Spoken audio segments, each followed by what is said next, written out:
Здравствуйте, уважаемые коллеги! Сегодня тема нашего вебинара – это кашель в оториноларингологической практике, подходы к дифференциальному диагнозу. Итак, пациенты достаточно часто обращаются к лор-врачу по поводу того, что их беспокоит кашель. И продуктивный, и непродуктивный.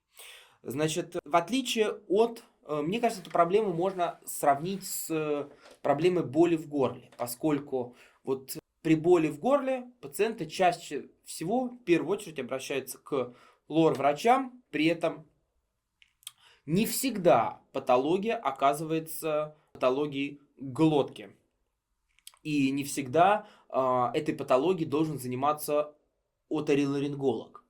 Вот. А с кашлем ситуация обратная. Пациенты достаточно редко обращаются к лор-врачам, и фактически мы получаем этих больных от терапевтов, педиатров и пульмонологов. А патологии, которые связаны с оториноларингологией, которая приводит к кашлю, ее достаточно много. Вот обратите внимание, это только спектр, не говоря уже про статистику, только спектр заболеваний, которые могут проявляться кашлем, которые могут иметь симптоматику в виде кашля, и они напрямую связаны с лор-патологией.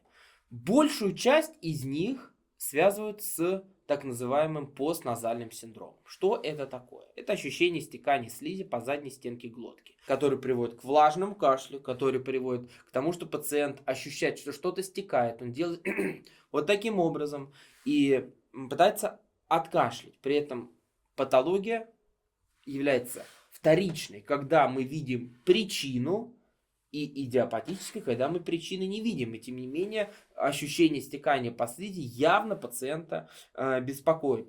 Самой частой причиной вторичного постназального синдрома – хронический синусит. Сплошь и рядом вызывает стекание по задней стенке, иногда других симптомов может не быть. Изолированный риносинусит, диффузный вторичный хронический риносинусит, любые формы синусита могут приводить к стеканию по задней стенке глотки. Соответственно, диагностируется компьютерной томографией околоносных пазух и тем, что мы этот затек реально видим. Он виден при проведении фарингоскопии. Вот посмотрите, насколько яркий затек при изолированном сфиноидите, то есть поражением левой клиновидной пазухи. Все остальные пазухи чистые. Это хронический сфиноидит, только левосторонний процесс, только в левой клиновидной пазухе. Это не аллергический грибковый риносинусит, как Т2 воспаление, это просто хронический сфиноидит. На самом деле мы не можем сказать, от чего он возник, но факт остается фактом. Стекание по задней стенке глотки гноя и поражение, затемнение субтотальное левой клиновидной пазухи. Еще один случай жалобы на кашель приступообразного характера, который приводит к таким приступам кашля, отделяется мокрота, больная беспокоит он несколько месяцев. И при компьютерной томографии мы четко выделяем левосторонний верхнечелюстной синусит, который мы можем связать с кашлем. И после адекватного лечения данного заболевания процесс острый, поскольку это после эпизода УРЗ, это не годами, была выполнена пункция, пазуху промыли, назначили топическую терапию, больше хорошим эффектом. То есть через 2-3 недели уже кашель, который проявлялся, не беспокоил. А так как блока соустья нет, мы видим, что пазуха проходима в области крючковидного отростка, то и болевого синдрома не было. А в ночные часы, в часы бодрствования такой происходил отток, который приводил непосредственно к кашлю.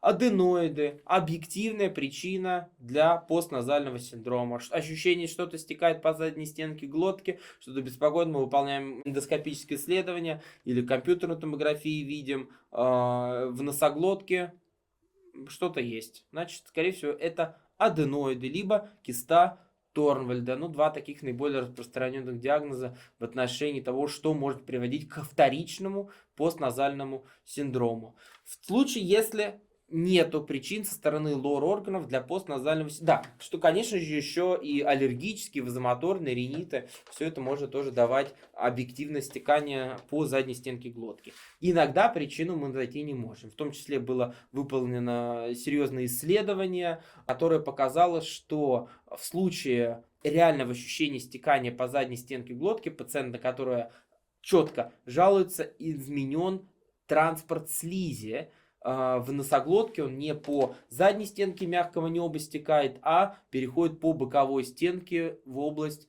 носоглотки с формированием вот этого стекания. Это было доказано в исследовании Владимира Михайловича Вербуха и предложен вариант лечения в виде коррекции задних концов нижних носовых. Гортанные причины кашля. В первую очередь, конечно же, острый ларингит. Было показано, огромное исследование было проведено Охином, самое крупное исследование, посвященное причинам дисфонии. И было показано, что за 4 года 55 миллионов человек обращалось к врачам в связи с дисфонией, и 42% это был острый ларингит. А вторым симптомом, помимо хриплости, при остром ларингите это кашель. И кашель сухой в данной ситуации. Поэтому, конечно, острый ларингит также является важной причиной кашля. Не только острый ларингит, и хронический ларингит также является причиной для развития кашлевого синдрома.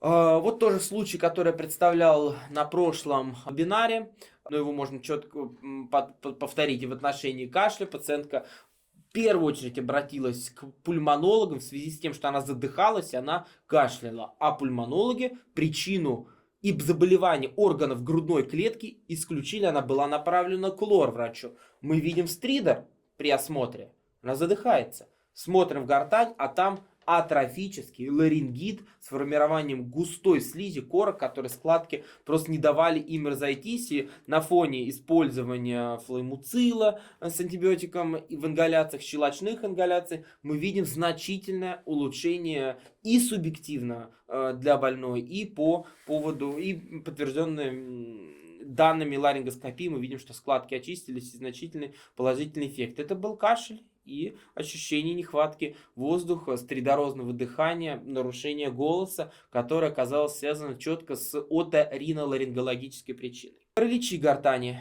тоже как одним из симптомов, наряду с поперхиванием, может являться паралич гортани. Тоже требует осмотра оториноларинголога. И на видео мы видим то, что голосовая складка неподвижна, черповидный хрящ прикрывает заднюю треть голосовой складки, что, соответственно, говорит о параличе гортани. Я напоминаю, что параличи гортани требуют односторонний, двусторонний 99% это после операции на щитовидной железе, собственно говоря. А вот односторонние параличи гортани, они требуют четкого дифференциального диагноза. Нужна оценка всего хода возвратного нерва, начиная с грудной клетки. Поэтому КТ органов грудной клетки обязательно.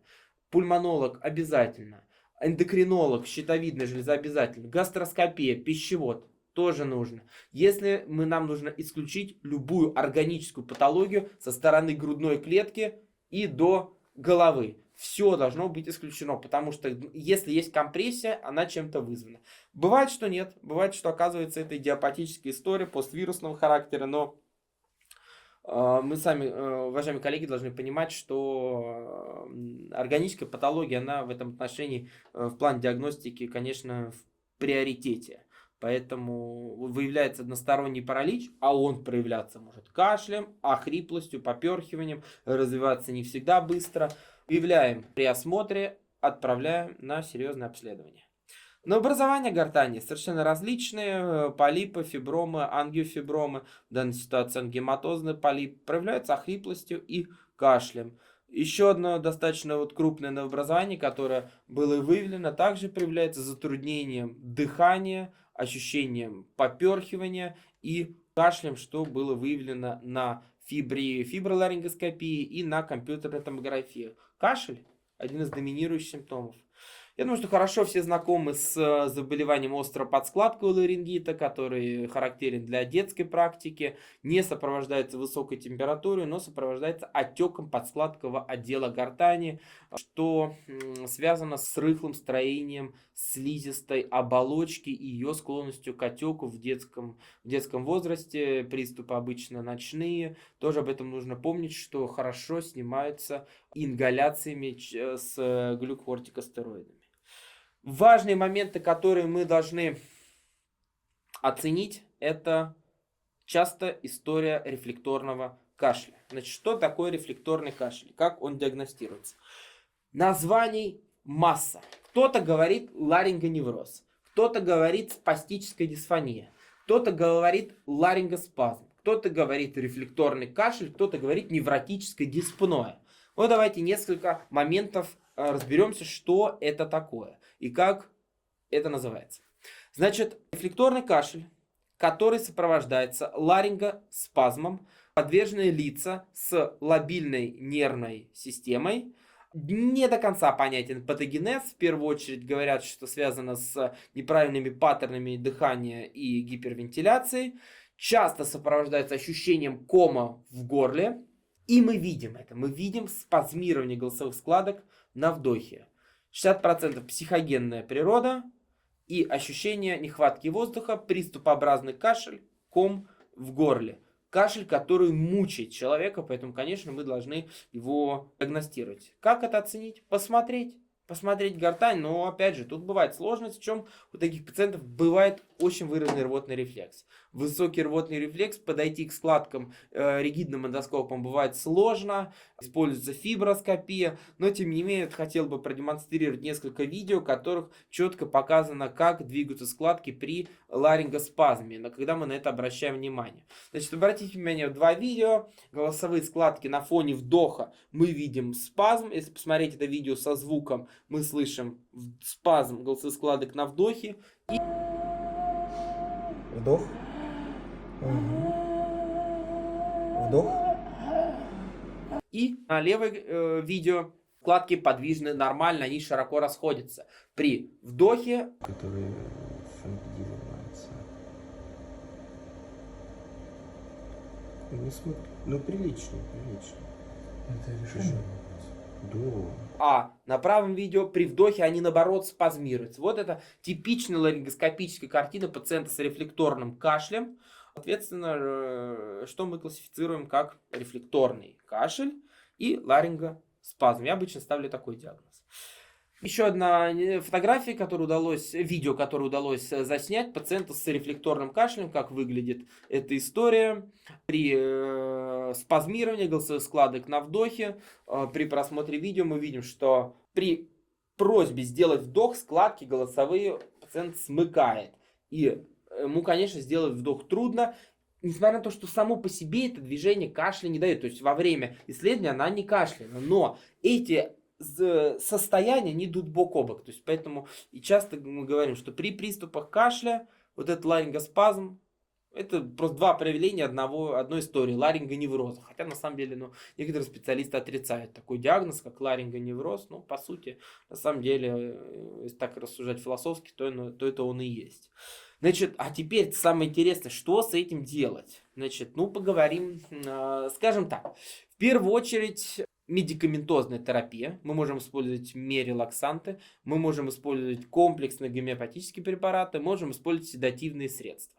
Значит, по поводу мерилаксантов и седативных препаратов. Мы обычно назначаем после консультации к неврологу, но тем не менее пациента направляем к неврологу с четким обоснованием, какая нам терапия в этом отношении нужна. Все-таки подстраховываемся тем, что невролог назначает данные виды препаратов.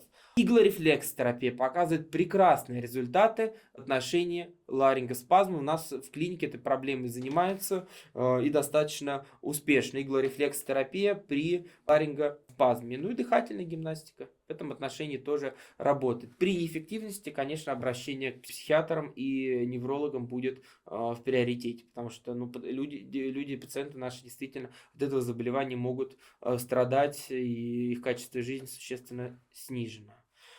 Последнее, что хотелось бы сказать в отношении кашля, чтобы зафиксировать отношение кашля при гастроэзофагеальном рефлюксе.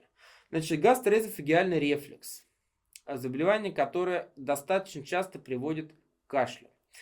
Почему? Потому что развиваются изменения в гортани в виде гиперпластического ларингита, особенно это хорошо заметно по гиперпластической складке эпителия, слизистой оболочки в задних отделах гортани, в межчерповидной области. Фарингиты развиваются. Иногда фарингит абсолютно бесполезно лечить, и мы можем перепробовать все средства с аптечной полки, но тем не менее эффекта не будет, если у пациента наблюдается при этом рефлюкс. Как мы можем зафиксировать рефлюкс, если отсутствует явление явного эзофагита при гастроскопии? Это суточная pH-метрия. Причем желательно, чтобы она выполнялась с помощью высокого ларингофарингеального зонда, и если которым верхний датчик, определяющий pH среды, находится высоко, то есть под гортанью. И тогда мы можем достоверно сказать, если рефлюкс заброс есть, то он именно высокий, именно достигает глотки. Потому что если он низкий, то это никакой связи фарингит или ларингит с рефлюксом не доказывает. Но тем не менее, в такие моменты тоже диагностически мы можем учитывать, что при успешном купировании и лечении гастроэзофагеальной рефлюксной болезни иногда наши лоровские проблемы очень хорошо разрешаются и избавляют пациента в том числе и от кашлевого синдрома. Поэтому нужно помнить, что такой метод есть. 24-часовая суточная pH-метрия с ларингофарингеальным зондом. Такие сейчас исследования есть и могут быть рекомендованы в качестве такого золотого стандарта диагностики именно ларингофарингеального рефлюкса, высокого рефлюкса, ассоциированного с лор-заболеваниями. Спасибо большое за внимание. До новых встреч. Всем хорошего дня.